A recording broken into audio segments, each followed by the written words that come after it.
Hello, everyone. I'm Billy. And I'm Kamraun. Welcome to the HorseFrog podcast, home of your two favorite professional digressors and the creators of the Malazan Brotherhood. Today, we'll be discussing Book 2, Chapter 7 of Deadhouse Gates, a novel in the Malazan Books of the Fallen. This is part 2 of our coverage of this chapter. This podcast series is intended to be a companion to reading or listening to the books set in the Malazan universe. It's not a book review, and it is most definitely not intended to be a replacement to reading the books. Both Billy and I know this to be the best fantasy story ever written and want to share our love of the series with you. We will be covering the events of the books in a linear fashion, and there will be spoilers for those that have not read the books. We will try not to spoil anything prior to us covering that portion of the respective books, but knowing me and my big mouth, well, you know what? I'm still not sorry. I've been pretty good. Past few episodes, I'm pretty good. You have been good. I've been good. Almost dropped it a couple weeks back, but I've been good, so I'm okay so far. So yeah, I'm going to pass on. Move along. A quick warning. Today's episode contains fiery descriptions of violence. Listener discretion is advised. Our show is listener supported, and if you would like to support us, we'd really appreciate that. You can do so by visiting our Patreon link on our website at horsefrogproductions.com.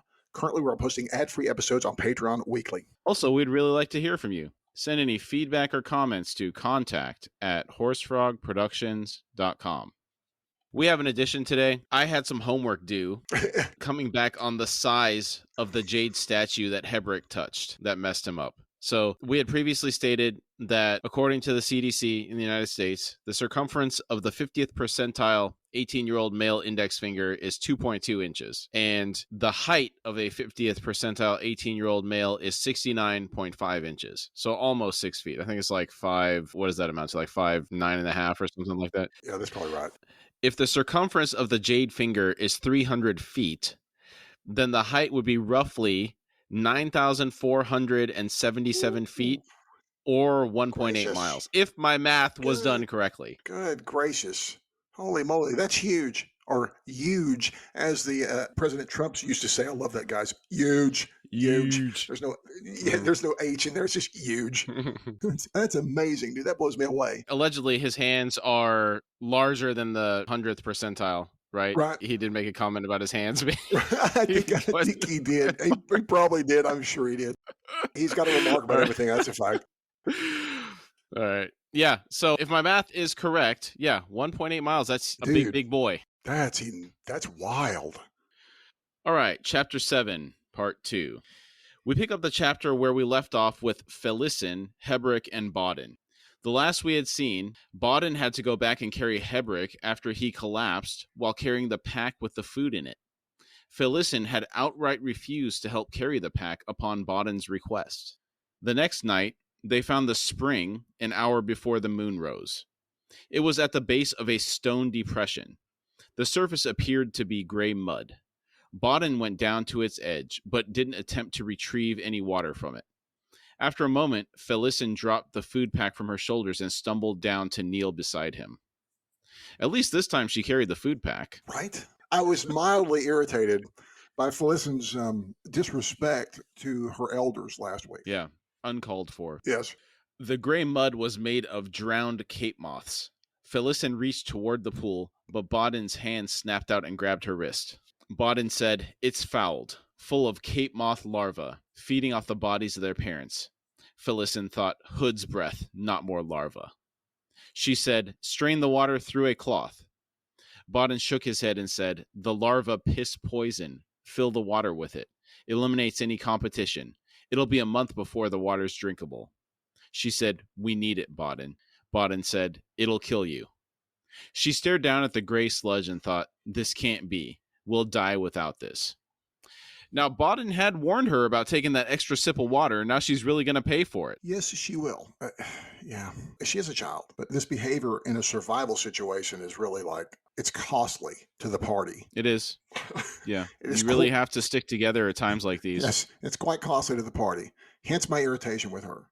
Because it's not just at her, it's at her for these two men that are saddled with this responsibility of this young woman who's irritating. Bodden turned away. Hebrik had arrived. His skin was black as the night, yet shimmering silver as the etched highlights of the boar hair reflected the stars overhead. The infection in the stump of his right wrist had begun to fade, leaving a suppurating, crackled network of split skin. It exuded a strange smell of powdered stone. In answer to his nightmarish appearance, Felicin laughed, on the edge of hysteria. She said, "Remember the round, Hebrick, in Unta? Hood's acolyte, the priest covered in flies, who was not but flies. He had a message for you. And now what do I see? Staggering into view, a man aswarm, not in flies but in tattoos. Different gods, but the same message. That's what I see. Let feigner speak through those peeling lips, old man. Will your god's words echo Hood's? Is the world truly a collection of balances, the infinite tottering to and fro of fates and destinies? Boar of summer, tusked sower of war, what do you say?" Hebrick stared at her, then opened his mouth, but no words came forth. She cupped an ear and asked, "What was that? The buzzing of wings? Surely not." Bodden muttered, "Fool. Let's find a place to camp. Not here." Felicin said, "Ill omens, murderer? I never knew they meant anything to you." Bodden said, "Save your breath, girl." She replied, "Makes no difference. Not now. We're still dancing in the corner of a god's eye, but it's only for show. We're dead, for all our twitching about. What's Hood's symbol in 7 cities? They call him the Hooded One here, don't they? Out with it, Bodden. What's carved on the Lord of Death's temple in Erin?" Bodden said, "I'd guess you already know." Felicin said, "Cape moths, the harbingers, the eaters of rotting flesh. It's the nectar of decay for them, the rose bloating under the sun. Hood delivered us a promise in the round in Unta, and it's just been fulfilled." Bodden climbed to the rim of the depression. He turned and looked down on her and said, "So much for your river of blood." Felicin became dizzy and her legs buckled, and she abruptly sat down. She glanced over to see Hebrick lying huddled an arm span away. The soles of his moccasins had worn through, revealing ravaged, glistening flesh. She thought, was he already dead? As good as. Felicin said, "Do something, Bodden." Bodden remained silent. She asked, "How far to the coast?" After a moment, Bodden said, "Doubt it would matter. The boat was to have patrolled for 3 or so nights, no longer.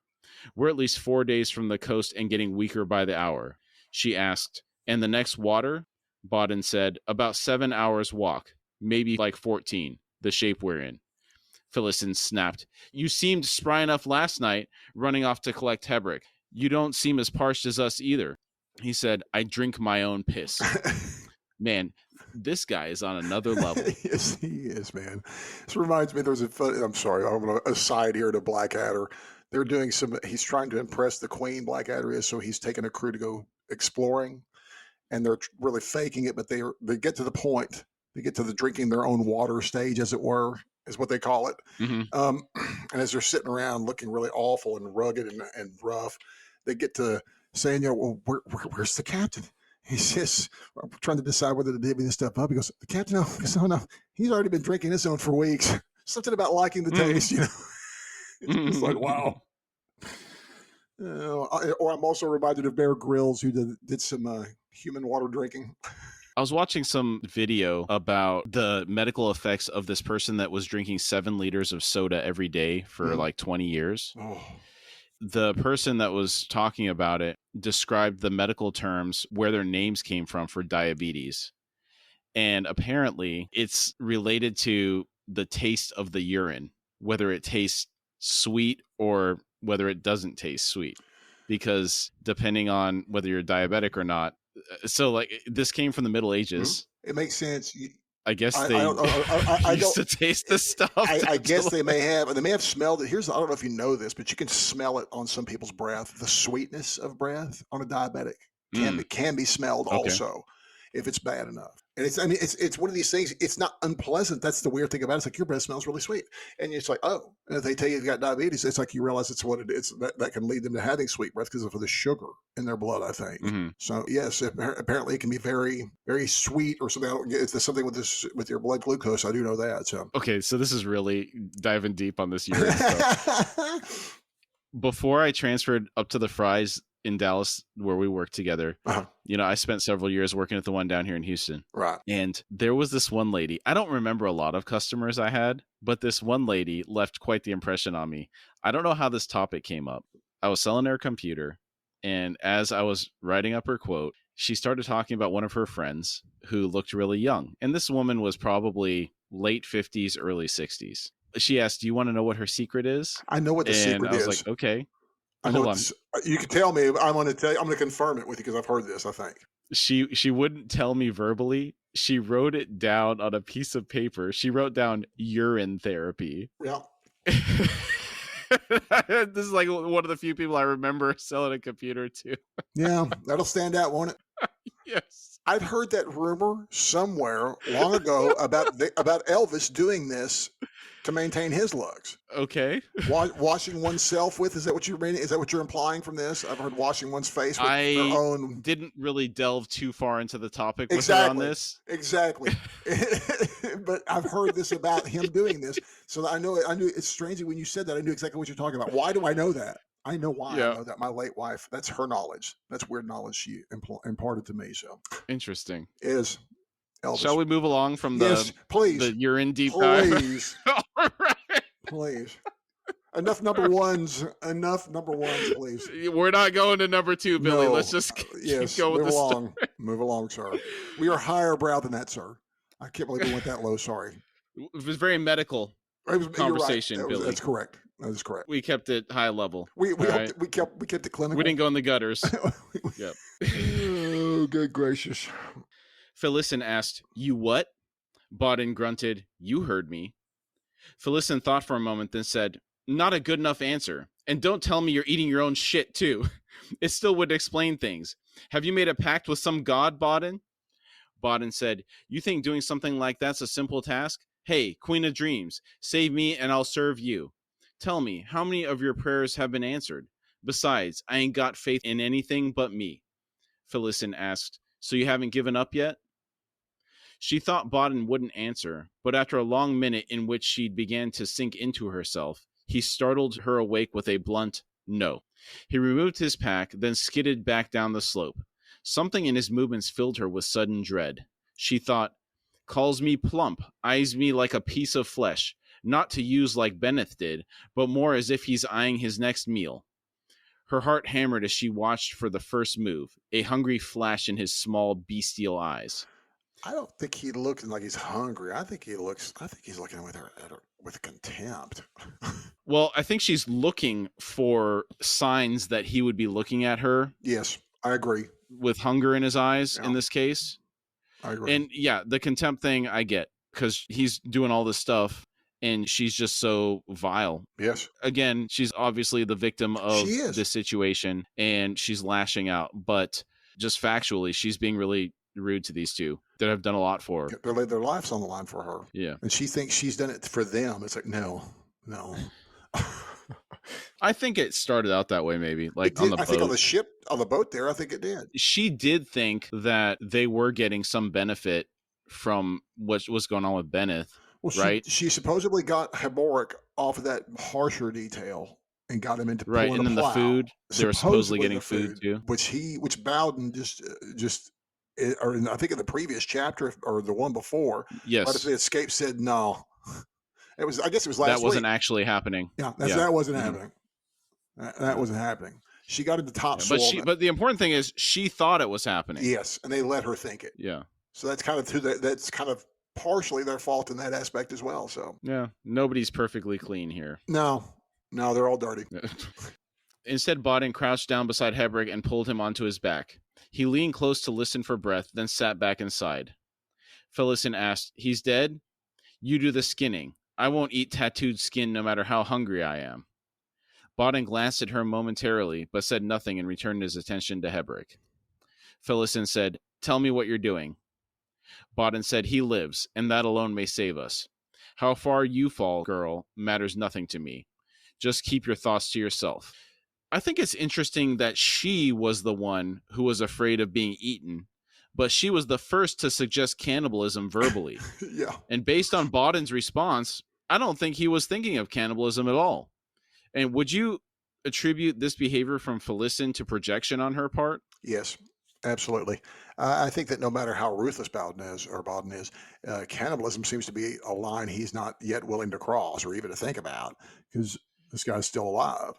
First and foremost, maybe in a bad way, but he's here. But it's weird though that you say that cannibalism is a thing that a lot of people can cross a lot of lines before they, for some reason, emotionally, here, if you talk to, especially I'm a fan of horror movies. This is why this fascinates me to some extent. I've read some actual treatises on cannibalism, and it was how, for some reason, this is one that really bothers people filmically in a film sense more than anything else, as cannibalism is one, because it's like they can imagine a lot of things and we can imagine all kinds of gruesome, horrific, torturous, hateful stuff done to somebody, but cannibalism, for some reason, doing that is even more horrific. I don't know if it's an insult thing on our part in the Western side of things, because Western cannibalism is also different from tribal cannibalism in lots of ways. Yeah, I think it is, because from what I understand in New Guinea, part of it is they're taking in part of their ancestor. Yes. It's more like a spiritual thing. You get that, not for sustenance. Yeah, it's not, and it's not ever usually meant as an insult. It's like, it's back in the day, like if they killed an enemy, it was like to eat the guy was an honor because the guy was real strong or something like that. So, strangely enough, this is going to be an odd thing to say, and a lot of people won't understand this, but I've read, like I said, I read somebody's thesis. In all honesty, it was a thesis on film, in particular cannibalism in film. It's about the movie Cannibal Holocaust. It's actually very accurate, because the people aren't cannibals really. They're tribal cannibals, but they're pushed to this extreme by these hateful Westerners that come in and abuse these people. It's really an odd anti-horror movie that's quite horrific. It's the original one, but I don't recommend it. I mean, I'm not a gorehound anymore. I've lost my taste. I've lost a lot of my thirst for blood, but a lot of it, I always don't forget this, because I found it kind of fascinating how so many people are.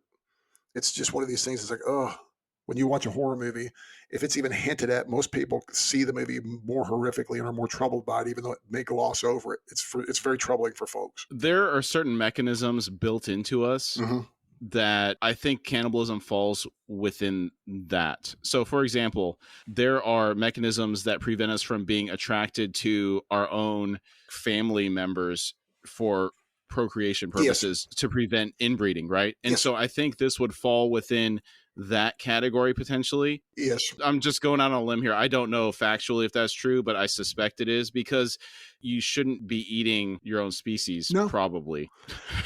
Not naturally what should be happening. And I also am not going to condemn them poor folks in that kind of a live situation either, where that's a different where you've got some bodies, you've got some bodies laying around of your friends. Yeah, that's going to be horrific, but it's like live or die, dude. I listen. If I'm already dead, y'all have permission to eat me. Okay, listen, I ain't using the body.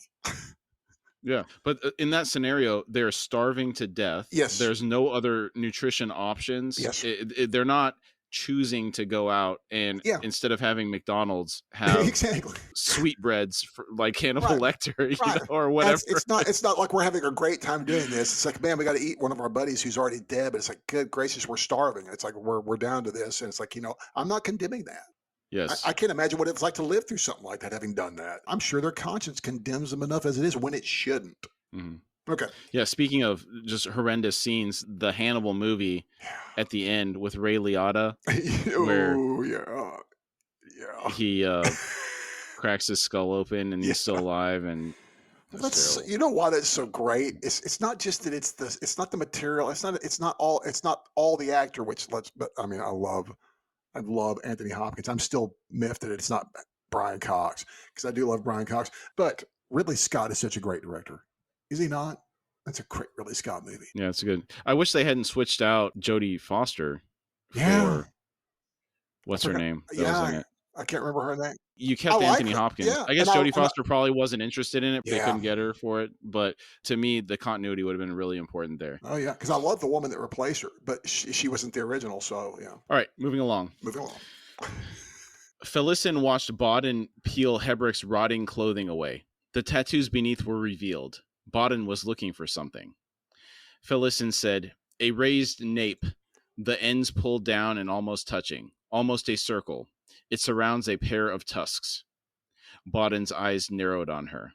She explained, "Fëanor's own mark, the one that's sacred. It's what you're looking for, isn't it? He's excommunicated, yet Fëanor remains within him. That much is obvious by those living tattoos."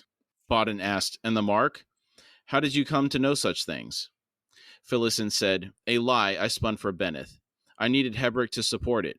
I needed details of the cult. He told me. You mean to call on the god? Bodden said, found it. Phillison asked, now what? How do you reach another man's god, Bodden? There's no keyhole in that mark, no sacred lock you can pick. Bodden jerked at that, and he stared at her. She didn't blink, revealed nothing. She innocently asked, how do you think he lost his hands? Bodden said, he was a thief once. Phillison said, he was, but it was the excommunication that took them. There was a key, you see. The high priest sworn to his god, tattooed on the palm of his right hand, held to the sacred mark, hand to chest, basically as simple as a salute.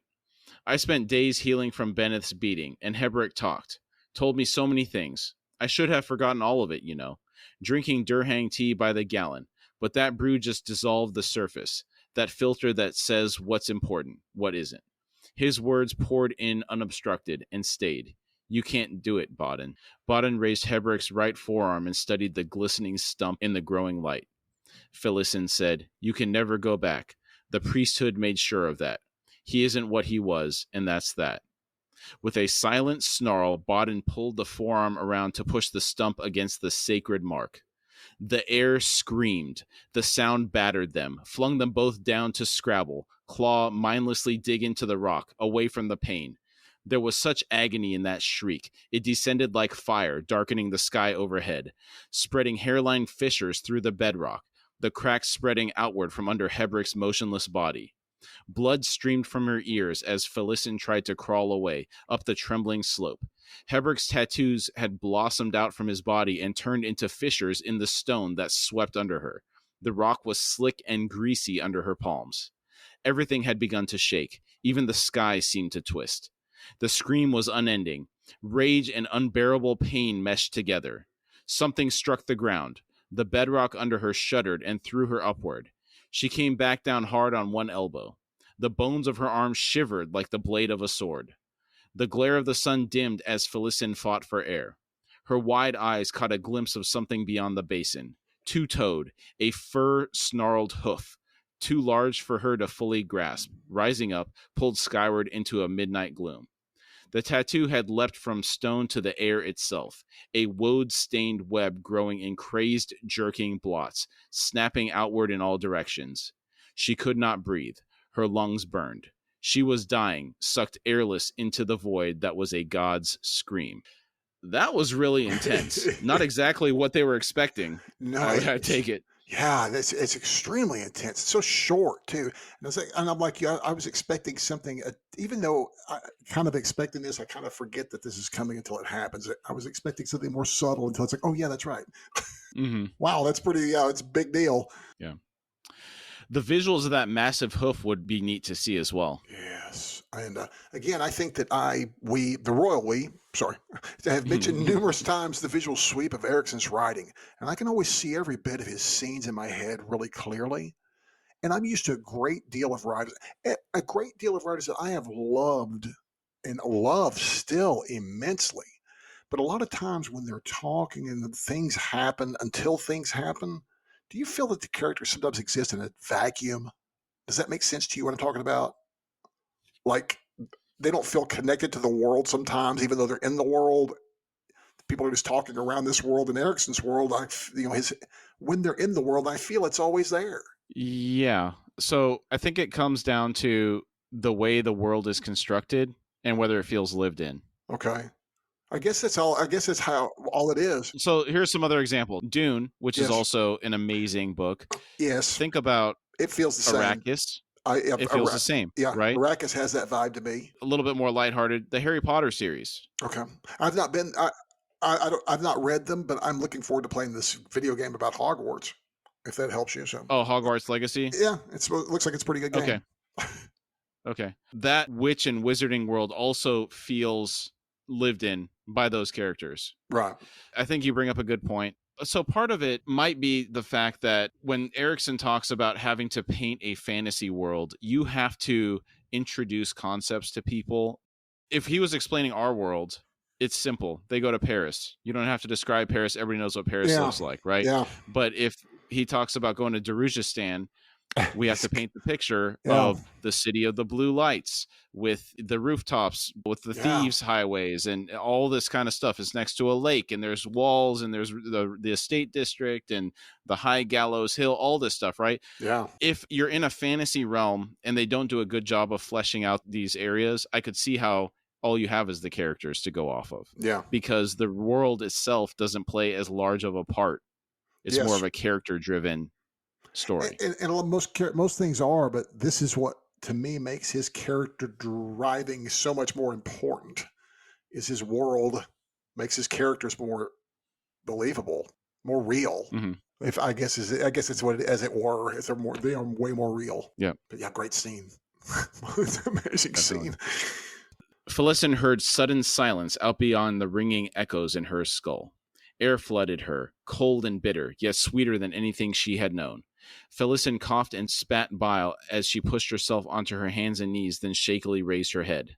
The hoof was gone. The tattoo hung like an after-image across the entire sky, which slowly faded as she watched. Movement caught her attention. Bodden had been on his knees with his hands cupping the sides of his head. He now slowly straightened, tears of blood filling the lines of his face. The ground under her feet felt strangely fluid. Felicin tottered to her feet. She looked down, blinking dumbly at the mosaic of limestone. The swirling furred patterns of the tattoo still trembled and rippled outward from her moccasins as she struggled for balance. She thought, the cracks, the tattoos, they go down and down, all the way down. As if I'm standing atop a bed of league-deep nails, each nail kept upright only by the others surrounding it. Have you come from the abyss, Fainur? It said your sacred warren borders chaos itself. Fainur, are you among us now? She turned to meet Bodden's eyes. They were dull with shock, though she could detect the first glimmers of fear burning through. Felicin said, we wanted the god's attention, not the god himself. A trembling seized her. She wrapped her arms around herself, then forced out the words, and he didn't want to come. We have previously discussed the two-way street between the gods and their followers. Yes. The gods get their power from the warship, but that warship comes with strings.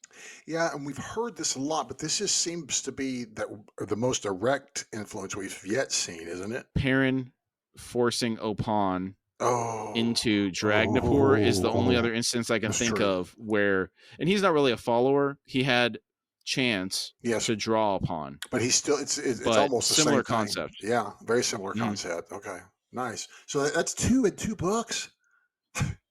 Yeah, because I was also thinking, have we ever encountered this scenario before where the mortals so actively held a god's destiny in their hands? Right. I had to really think back, but yeah, that's the only other one I can think of. Yeah, you're right. That's where Perrin forces them to do something. Yeah, very similar. I agree. I'll take it. Okay. So this is also something that's pretty important in the general timeline of the Malazan Book of the Fallen. Yes. This incident happening at this time. So if any future events happen that are linked to this, we're keeping a timeline to tie everything together, because the books later on do tend to jump around date-wise. So we want to try to keep everything lined up in a way that people understand what's happening simultaneously. Yes. Yes. You've been helping me wrap my mind around that by going through this like this. So I've really enjoyed that. I'm glad to hear it. Bodden's flinch was momentary. Then he rolled his shoulders in something that might have been a shrug. He said, he's gone now, ain't he? Felicin asked, are you sure of that? And this is in reference to whether Fainur is in the mortal realm. Right. Bodden turned his attention to Hebrick. After a moment's study, he said, he breathes steadier now, not so wrinkled and parched. Something's happened to him. She sneered, the reward for missing getting stomped on by a hair's breadth. Bodden grunted, his attention suddenly elsewhere. She followed his gaze. The pool of water was gone, drained away until only the carpet of Cape Moth corpses remained. Felicin barked a laugh and said, some salvation we've had here. You got to be careful what you wish for. Well, there was salvation here, just not theirs. Hebrick slowly curled himself into a ball and whispered, he's here. Bodden said, we know. Hebrick continued, in the mortal realm. Vulnerable. Felicin said, you're looking at it the wrong way. The god you no longer worship took your hands, so now you pulled him down. Don't mess with mortals. Either her cold tone or brutal words in some way steeled through Hebrick. He uncurled, raised his head, then sat up. He looked at Felicin and said, "Out of the mouth of babes." Bodden said, "So he's here. How can a god hide?" Hebrick rose to his feet and said, "I'd give what's left of an arm to study a field of the deck right now. Imagine the maelstrom among the ascendants. This is not a fly-speck visitation, not a pluck and strum on the strands of power." He lifted his arms and frowned down at the stumps. He said, "It's been years, but the ghosts are back." Bodden asked, "Ghosts?" Hebrick explained, "The hands that aren't there. Echoes, enough to drive a man mad." He shook himself, squinted at the sun, and said, "I feel better." Bodden said, "You look it." The heat was building. In an hour, it would soar. Felicin scowled and said, "Healed by the god he rejected. It doesn't matter. If we stay in our tents today, we'll be too weak to do anything come dusk. We have to walk now, to the next waterhole. If we don't, we're dead." She thought, "But I'll outlive you, Bodden, enough to drive the dagger home." She really has it out for him. Oh, she really is a nasty little thing. I'm looking forward to where we'll get. I'm curious. Do we get to like her, or do we just continue to dislike her and feel sorry for her? No comment. Yeah, I think it's kind of more of the latter, isn't it? I'm sorry. Bodden shouldered his pack. Hebrick grinned, slung his arms through the straps of the food pack. He rose easily, though taking a step to catch his balance once he straightened. Bodden led the way. Felicin fell in behind him. She thought, "A god stalks the mortal realm, yet is afraid. He has power unimaginable, yet he hides." And somehow Hebrick had found the strength to withstand all that had happened, and the fact that he's responsible. This should have broken him, shattered his soul. Instead, he bends. Could his wall of cynicism withstand such a siege for long? What did he do to lose his hands? Felicin had her own inner turmoil to manage. Her thoughts plundered every chamber in her mind. She still envisaged murder, yet felt a vaguely mocking wave of comradeship for her two companions. She wanted to run from them, sensing that their presence was a vortex tugging her into madness and death, yet she knew that she was also dependent on them. Behind her, Hebrick said, "We'll make it to the coast. I smell water. Close. To the coast, and when we get there, Felicin, you will find that nothing has changed. Nothing at all. Do you grasp my meaning?" She sensed 1,000 meanings to his words, yet understood none of them. Up ahead, Bodden gave a shout of surprise. "Do you grasp Hebrick's meaning there?" I don't. And unless he is somehow making use of a little prescience and can somehow see what's at the coast and they're getting to the coast and freedom, I don't know what he's alluding to. Yeah, that's a little confusing for me. Yeah, it is me too. We are taken to Icarium and Mappo. Mappo's thoughts traveled westward almost 800 leagues to a dusk not unlike this one, but 2 centuries past. He'd known centuries already, wedded to war in what had become an ever-repeating cycle of raids, feuding and bloody sacrifices before the god of honor. Youth's game, and he'd long grown weary of it. Yet he'd stayed, nailed to a single tree, but only because he'd grown used to the scenery around it. It was amazing what could be endured when in the grip of inertia. These last 2 sentences hit me pretty hard. It makes me wonder how much of what we do is because it's too disruptive to our lives to do anything else, even when what we're doing doesn't really give us fulfillment. This is a highlighted quote from my first read through. So for me, I know this to be a fact. In my not too distant past, I would put up with a lot to avoid disruption of services, shall we say. And I don't mean like any weird way. I just mean in the communication kind of way. I get to my routine and kept my head down in most aspects of my life because it is easier to kind of keep your head down and go because you get through. You get on through. But I know it seems strange because I'm outgoing, but it can be kind of a camouflage. But now that I'm older and since I've lost a wife, I've tried to be a little bit more open to change than I used to be because change is going to happen.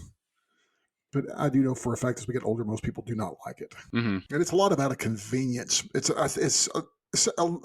there's some fear involved, but I think it's mostly convenience. You know what to expect. You get your setup, you got Yeah. your schedule, Yeah, exactly. you're used to it. Everything's running smoothly. Yeah. So if an opportunity presents itself, you might convince yourself not to pursue it because you're afraid of messing all that up. Yes.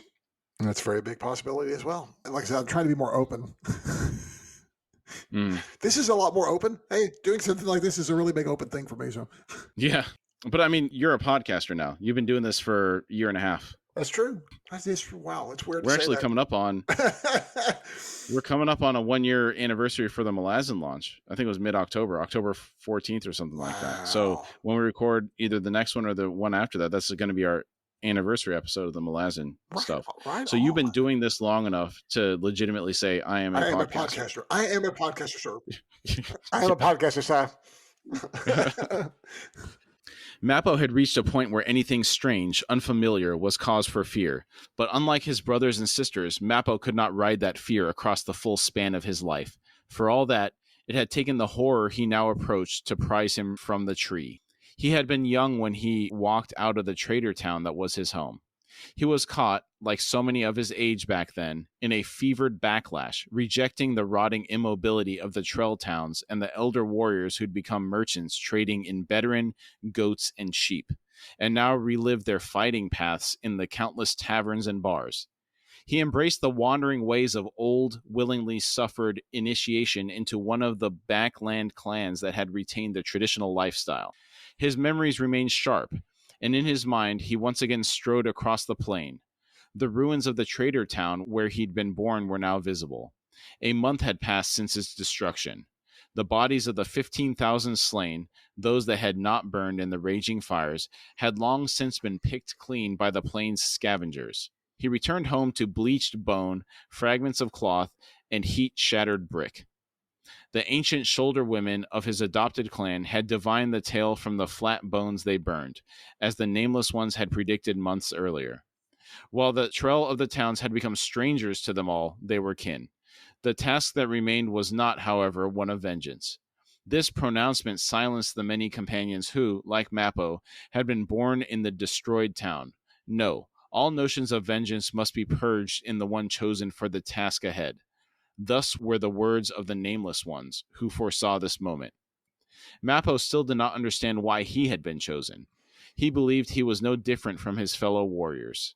Vengeance was sustenance, more than meat and water, the very reason to eat and drink. You know, for real quick here, I always have a hard time reconciling that version of Mappo with who he is. Yeah, well, he was a warrior for a couple hundred years, right? Yeah. And I kind of forget that because he's so when we meet Mappo, dude, he's pretty chill. Mm-hmm. He's a pretty chill boy. So I like that. I like him a lot. The ritual that would purge him would destroy all that he was. You will be an unpainted hide, Mappo. The future will offer its own script, writing and shaping your history anew. What was done to the town of your kin must never happen again. You will ensure that. Do you understand? Expressions of dreadful necessity. Yet, without the horrific destruction of the town of his birth, Mappo would have defied them all. He'd walked the overgrown main street, with its riotous carpet of weeds and roots, and had seen the glimmer of sun-bleached bones at his feet. Near the market round, he discovered a nameless one awaiting him, standing in the clearing's center, the robe's hood drawn back to reveal a stern woman's visage. Pale eyes met his as he approached. The staff she held in one hand seemed to writhe in her grip. She hissed, "We do not see in years." Mappo replied, "But in centuries." She said, "It is well. Now, warrior, you must learn to do the same. Your elders shall decree it so." Mappo slowly looked around and squinted at the ruins. He said, "It has more the feel of a raider's army. It's said that such forces exist south of Nemel." Her sneer surprised him with its unveiled contempt. She said, "One day he shall return to his home, as you've done here and now. Until that time, you must attend." He asked, "Why me, damn you?" She gave him a faint shrug. Mappo asked, "And if I defy you?" She said, "Even that, warrior, will demand patience." She raised the staff then, the gesture drawing his eye. The twisting, buckling wood seemed to reach hungrily for him, growing, filling his world until he was lost in its tortured maze. The plot continues to thicken with these memories being revealed. Mm. I do like the slow drip feed of information on this topic. Oh yeah, and I always prefer a slow drip to over the big expo, the big unexpected, inexplicable expo dump. Mm-hmm. It's just like, oh, by the way, here. Blah. Yeah. Mappo heard Ikariam say, "Strange how a land untraveled can look so familiar." Mappo blinked, the memories scattered by the sound of that familiar, soft voice. He glanced up at Ikariam and said, "Stranger still how the mind's eye can travel so far and so fast, yet return in an instant." Ikariam smiled. He said, "With that eye, you might explore the entire world." Mappo said, "With that eye, you might escape it." Ikariam's gaze narrowed as he scanned the rubble-strewn sweep of desert below. They'd climbed a tell, the better to see the way ahead. Ikariam said, "Your memories always fascinate me, since I seem to have so few of my own, and more so since you have always been so reluctant to share them." Mappo said, "I was recalling my clan. It is astonishing the trivial things one comes to miss. Birthing season for the herds, the way we winnowed the weak in unspoken agreement with the plains wolves." He smiled and continued, "The glory I earned when I'd snuck into a raiding party's camp and broken the tips of every warrior's knife, then sneaked back out with no one awakening." He sighed. "I carried those points in a bag for years, tied to my war belt." Ikariam asked, "What happened to them?" Mappo said, "Stolen back by a cleverer raider." His smile broadened and he said, "Imagine her glory." Ikariam asked, "Was that all she stole?" Mappo said, "Ah, leave me some secrets, friend." That must have hurt. Yeah. To steal his trophy bag and his heart? Right? And I love this insight into Mappo. It really humanizes an already very human and kind character that is not human at all. And the idea of the guy, because I imagine he's a pretty big fella. You imagine he's what, 6, 7, 8 foot tall? He's a broad. I know he's kind of If trollish. Ikariam is approaching 7 feet, I think he's high 6 feet. Yeah. Mappo is a little bit shorter, but he's at least 6'5". Yeah, pretty big guaranteed, fella. and wide. So the idea of a guy this large, of being able to sneak in through, that's kind of impressive. Sneaking into a camp, breaking tips off points of knives, and sneaking out again before his points were taken from him.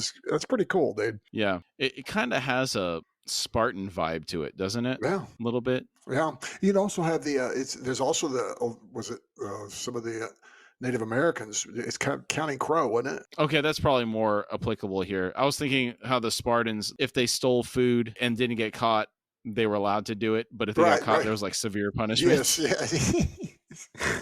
Yeah. As long as you got away with it, it's all good. Yeah, but I think the Native American link is probably more accurate. Yeah, here. I think so too. Mappo rose and said, "If anything, that sandstorm has grown a third in size since we stopped." Hands on his hips, Ikariam studied the dark wall bisecting the plain. He said, "I believe it has marched closer as well. Born of sorcery, perhaps the very breath of a goddess. Its strength still grows. I can feel it reaching out to us." Mappo nodded and said, "Aye, surprising, assuming that Shaik is indeed dead." Ikariam said, "Her death may have been necessary. After all, can mortal flesh command this power? Can a living being stay alive, being the gateway between Dryjna and this realm?" Mappo asked, "You're thinking she's become ascendant, and in doing so left her flesh and bones behind?" Ikariam said, "It's possible." Mappo fell silent. The possibilities multiplied each time they discussed Shaik, the whirlwind, and the prophecies. Together, he and Ikariam were sowing their own confusion. He thought, and whom might that serve? Iskarl Pust's grinning face appeared in his mind. Breath hissed through his teeth, and he growled, "We're being manipulated. I can feel it, smell it." Ikariam said, "I've noted your raised hackles. For myself, I have become numb to such notions. I have felt manipulated all my life." Mappo shook himself to disguise his flinch. He softly asked, "And who would be doing that?" Ikariam shrugged, then looked at Mappo with a raised eyebrow. He said, "I stopped asking that question long ago, friend. Shall we eat? The lesson needed here is that mutton stew is a taste superior to that of sweet curiosity." Mappo studied Ikariam's back as the warrior strode down into camp. He thought, "But what of sweet vengeance, friend?" "We are taken to Fiddler, Crocus, and Apsalar." They rode down the ancient road. Even the Grawl gelding was stumbling with exhaustion, but Fiddler had run out of options. He had no answer to what was happening. Somewhere in the impenetrable sweeps of sand to their right, a running battle was underway. It sounded close, but of the combatants they could see no sign, nor was Fiddler of a mind to ride to investigate. In his fear and exhaustion, he'd arrived at a fevered, panicky conviction that staying on the road was all that kept them alive. If they left it, they would be torn apart. The battle sounds were not clashing steel, nor the death cries of men. The sounds were of beasts. Roars, snaps, snarls, nothing human. There might have been wolves in the unseen struggle, but other, wholly different throats voiced their own frantic participation. The nasal groans of bears, the hiss of large cats, and other sounds, reptilian, avian, simian, and demons. Mustn't forget those demonic barks. Hood's own nightmares couldn't be worse. He rode without reins. Both hands gripped the sand-pitted stock of his crossbow. It was cocked, a flamer quarrel knocked in place, and had been since the scrap began 10 hours ago. 10 hours of battle. That's a long time to be terrified and attempting to run from it. Oh, my word. Talk about your high tension and wow. And can we just claim the entirety of Deadhouse Gates as core memory? There's so much going on. Just think about this chapter alone. You have the escape and fleeing across the desert by one company. Duiker saw the fleeing of Coltane into the desert. We see the pulling down of a deity and saving of a disgraced priest of said deity. And this ongoing battle of Soul Taken and Divers. I mean, dude, and an absolutely huge chapter. Yeah, that's pretty wild. Yeah. On the crossbow, the gut-wound cord was weary by now. The quarrel would not fly far, and its flight would be soft. But Fiddler needed neither accuracy nor range for the flamer to be effective. The knowledge that to drop the weapon would result in their being engulfed, he and his horse both, in raging fire, kept reminding him of that efficacy each time his aching, sweat-slick hands let the weapon slip slightly in his grip. On the topic of the mental state of a Malazan sapper. It does remind me of the movie Catch-22. Have you seen that? No. Because we all know what the Catch-22 is, that there is a Catch-22. We understand that's the impossible situation. I think you explained it a couple episodes ago, but you want to just do a real quick high level real quick with the pilots? The pilots have to be a pilot in Vietnam required you to be crazy. And to get out of the military, you had to be crazy. So they were caught that they could never be released. The pilots couldn't be released because they were crazy enough just to be very good pilots. Right. So they were stuck in there until they usually got killed. Mm-hmm. Hence the Catch-22. Right. Fiddler's in that very much. They have that kind of same. They live on that razor's edge, dude. They're not quite crazy. Sappers in general. Yeah, they're almost crazy. Some of them are. Oh yeah, we'll meet some interesting ones for sure. Some are more level-headed, like Fid. Fiddler could not go on much longer. A single glance back over his shoulder showed Apsalar and Crocus still with him. Their horses passed the point of recovery and now running until life fled their bodies. Not long now. And that's always tough to hear about. The horses that have been pushed too far and will die when they stop moving. Oh, yeah. And that's especially since we have these magnificent horses that we get to like. There's some of the horses are very characters that stand out, including the face-biting Grawl horse here. I mean, we thought he's an absolutely magnificent horse. Mm-hmm. Her. Sorry. It's a female. Sorry. Yeah. I apologize. That's okay. Guard my face.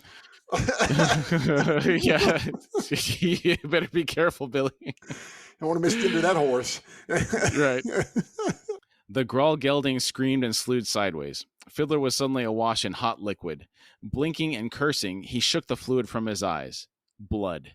A fainter-born, hood-damned, gushing fountain of blood.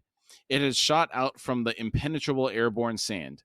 Something got close. Something else stopped it from getting any closer. He thought, Queen's blessing, what in the abyss is going on? Crocus shouted.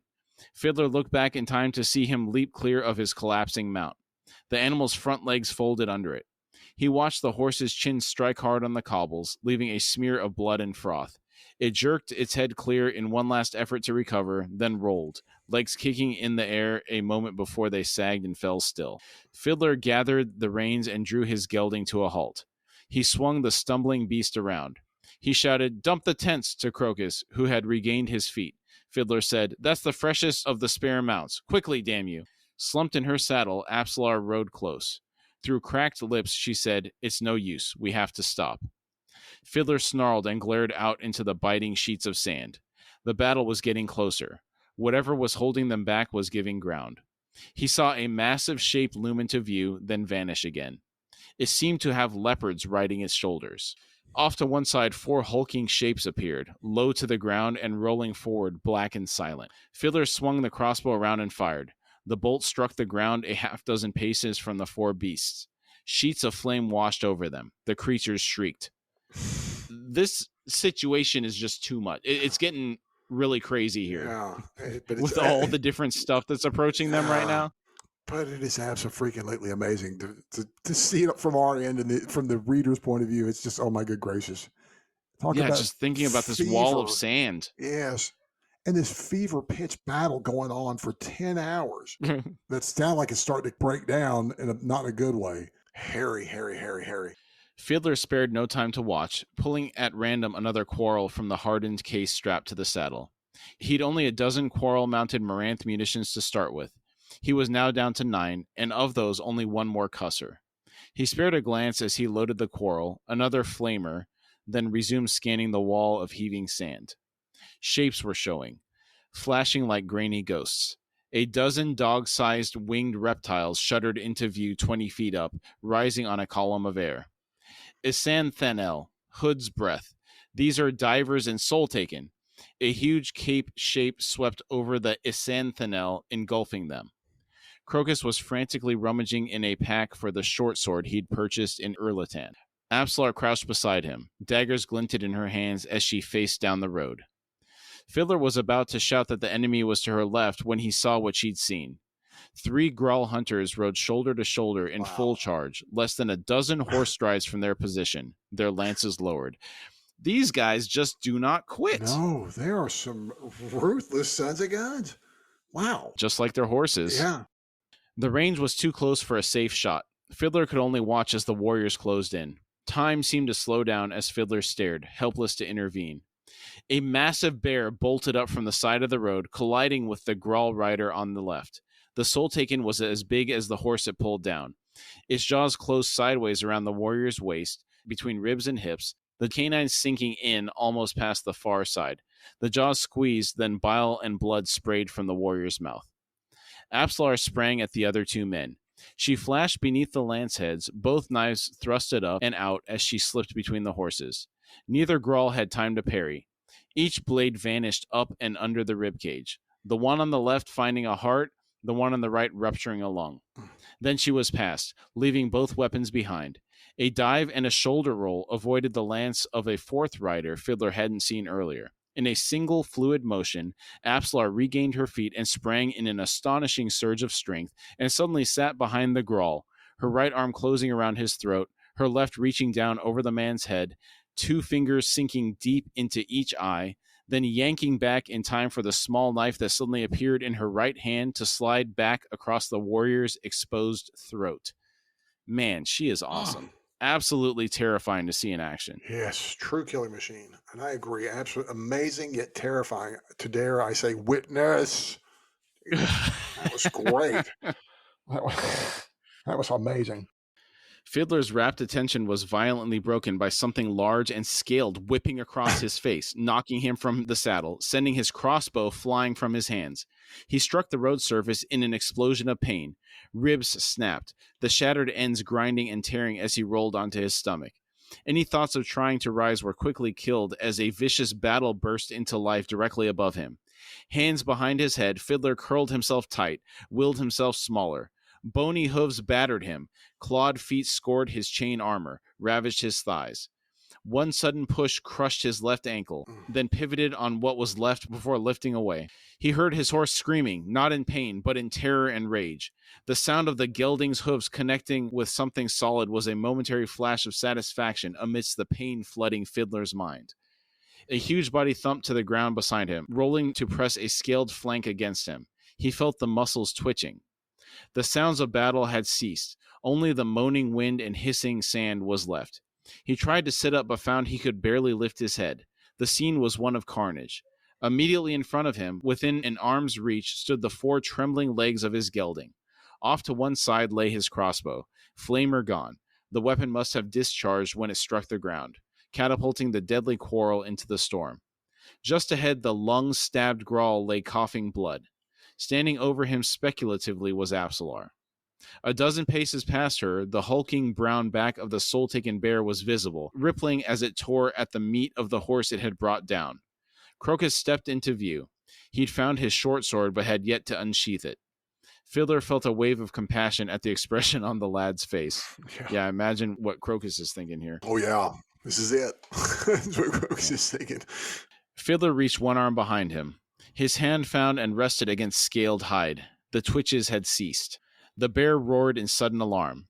Fiddler twisted around in time to see the beast bolt away. He thought, "Oh, Hood, if he's fleeing." The trembling of the mare's legs increased, making them almost blurry to Fiddler's eyes. But the animal did not run, stepping only to interpose herself between the sapper and whatever was coming. The gesture rent the man's heart. Fiddler rasped, "Damn it, beast, get out of here." That horse is something else. I guess Fiddler really earned her loyalty. Yeah, and I love this crazy, magnificent, vicious, face-biting horse. It's a great, what a character. Legendary. Yes. A character in her own right. Yes. Absalar was backing toward Fiddler. Crocus stood motionless. The sword fell from his hands. Fiddler finally saw the newcomers. Like a seething, lumpy black carpet, the divers rolled over the cobbles. Rats, hundreds. Yet one. Hundreds, thousands. He thought, "Oh, Hood, I know of this one." Fiddler yelled, "Absalar!" She glanced at him, expressionless. Fiddler said, "In my saddlebag, a cusser." She said, "Not enough. Too late anyway." Fiddler said, "Not them. Us." That tells you something. If he knows who this is and he's wanting to check out instead of deal with this individual. Yeah, that's really scary. Well, I mean, I can imagine having this dude eat you. That's a lot of mouths. Yeah. Slowly. Yeah, it would take a while. Oh. Not fun. No. Oh, it's awful. Absalar's reaction was a slow blink, then she stepped up to the gelding. A stranger's voice rose above the wailing wind. "Grillin!" Fiddler thought, yes, that's the diver's name. Grillin, otherwise known as the Tide of Madness, flushed out of Egatan in the fire. Oh, it comes around, don't it just? And that's an interesting bit of history there. This is in reference to the first Malazan campaign of 7 cities. A fire in the city of Egatan drove Grillin out. Must have been living below it or something, huh? Yeah, probably in their sewers or something like that, or what, it'd be quite happy down there in the dark. It's probably how it got so big, or the start of him getting big. The voice bellowed again, "Grillin! Leave here, divers!" Hidebound legs stepped into view. Fiddler looked up, saw an extraordinarily tall man, lean, wearing a faded Tano Talaba. His skin was somewhere between gray and green. He held in his long-fingered hands a recurved bow and a rune-wrapped arrow, nocked and ready. His long gray hair showed remnants of black dye, making his mane appear spotted. Fiddler saw the ragged tips of tusks bulging the line of his thin lower lip. A jag. He thought, didn't know they'd traveled this far east.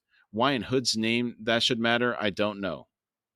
The jag took another step toward the heaving mass of rats that now covered what was left of the bear-killed horse and rider, and laid a hand on the shoulder of the mare. The trembling stilled. Absalar stepped back, warily studying the stranger. Grillin was hesitating. Fiddler could not believe his eyes. He glanced again at the jag. Another figure had appeared beside the tall bowman.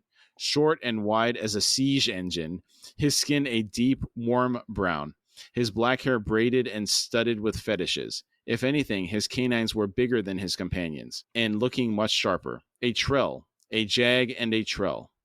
Fiddler thought, that rings a tower full of bells. If only I could get through the pain to spare it another thought. The jag said, "Your quarry has fled. These people here do not pursue the trail of hands. Moreover, I now protect them." The rats hissed and twittered in a deafening roar and surged higher on the road. The jag slowly said, "Do not try my patience." 1,000 bodies flinched. The tide withdrew in a wave of greasy fur. A moment later, they were gone. The trell squatted beside Fiddler and asked, "You will live, soldier?" Fiddler replied, "Seems I'll have to, if only to make some sense of what just happened. I should know you two, shouldn't I?" The trell shrugged and asked, "Can you stand?" Fiddler said, "Let's see." He pulled an arm under him, pushed himself up an inch, and then remembered nothing more. He really got messed up. Oh, I forgot about the ribs and the ankle in particular. Oh, that's a bad one. Yeah, the extra twist on the ankle. Yes. All right, and thus the chapter ends. What an action-packed chapter. Dude. At least this section of it. Wall. The first one was a little slower, I think, because it was just them going across the desert. It was, but it was sure building to this, so it's a great chapter. Right. For standout moments, Fainur getting ripped unwillingly into the mortal realm was spectacular and incredibly important at the same time. Yeah, I agree. Really, really amazing. Really totally sweet. Sweet. Yeah. The cursed granting of their wish for salvation. The healing of Hebrick only to take their water. That was fitting. Well, it is funny, but the water was already spoiled. They couldn't have that water. Well, it could have been purified. The Cape Moth water. Could have been purified. I don't know. Bawden seemed to think that was not. That was worthless We're water. talking about divine powers here, Billy. Oh, that's true. It could have been purified by those people. That's true. Oh, for their purposes, yeah. But it did work because they did. Someone was saved. Yeah, someone was saved. Yeah, they got what they asked for, or they got what Bawden asked for. Let's put it that way. Yeah. I enjoyed Mappo's story about the knife tips and his bag of trophies getting stolen back by a female that potentially also stole his heart. Yeah, and I really love this insight into his past. That crazy battle that surrounded Fiddler and company for 10 hours plus. Can you imagine just sitting there waiting for that noise to break through and wipe you out, and wipe out your friends? It'd be nerve-wracking enough for 5 minutes. Yeah. 10 hours. Especially with a impressive incendiary bomb in your crossbow. Yeah. Careful that you don't drop it and burn yourself to pieces or burn yourself up. Nerves would be racked. Seeing Apslar's takedown of those two Grawl, plus the third that she jumped on the back of that horse, that was pretty impressive stuff. Yes. Horrifyingly smooth as silk and hatefully effective. Yeah. Man, she's something else.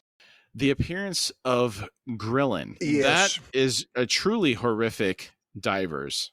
We've seen a bunch of them, but rats for some reason just hits different. It's the sheer number. Yes. It's one thing to be like 100, which would be bad enough, but to think Fiddler put it at thousands. Right.